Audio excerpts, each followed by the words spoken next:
How do I treat for varroa mites? I do several different things. I do use screen bottom boards, which supposedly helps maybe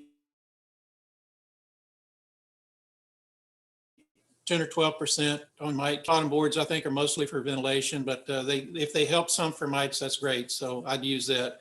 As far as treatments for mites, I've done various things, which if you look at all the literature, you are supposed to use various things throughout the year. You're not supposed to stay with one type of treatment. Treatment depends a lot on temperature. There are some treatments that you can't use at high temperatures or low temperatures. And there are some treatments that you can't use when you have honey supers on because you don't want to taint your honey. So kind of going through some of them, our main honey flow in this area is tallow.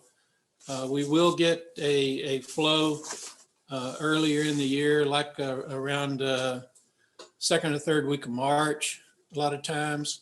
But our tallow flow usually starts maybe second week of May and runs through first part of June. So it limits you on some of the mite treatments that you can use, especially the ones that have some type of essential oil, which usually is thymol.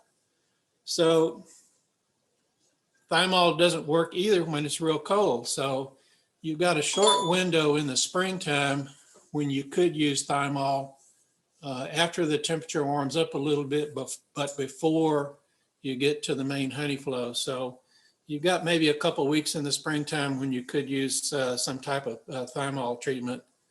Other than that, then you've got to wait till after you get your supers off before you could use those. I've used HopGuard, the beta hops acid. It's really messy to use. It's really, you really need to have rubber gloves on when you handle that stuff because it's messy and you don't want to get it on you. That can be used most any time of the year, even if you've got supers on, other than maybe when it gets really hot, you know, like in August or so. So HopGuard I've used a couple of times during the year.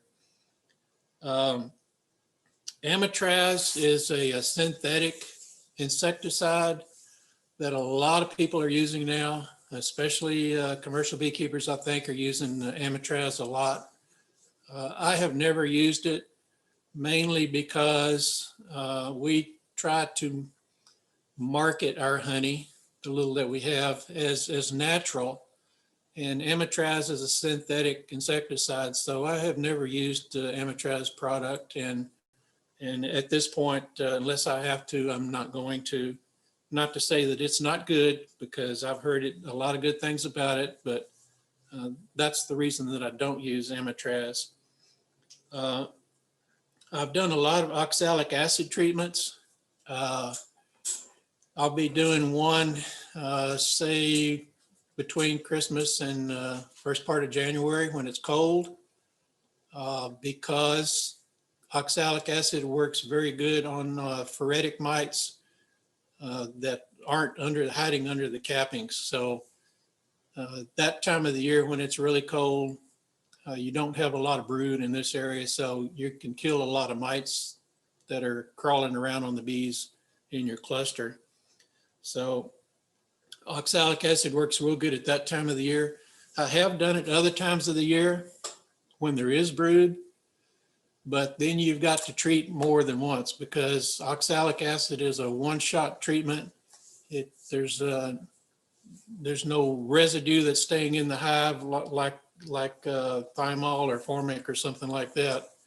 So it's a one-shot treatment that kills mites at that point, doesn't kill any of the mites that are under the cappings. So if you use oxalic acid when there's a lot of brood, then you've got to treat like 3 times once every week for 3 weeks.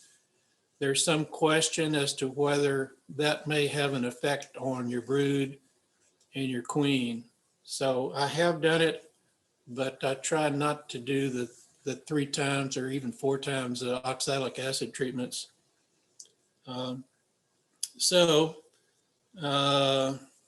that's what I've been using is HopGuard and oxalic acid and sometimes some thymol.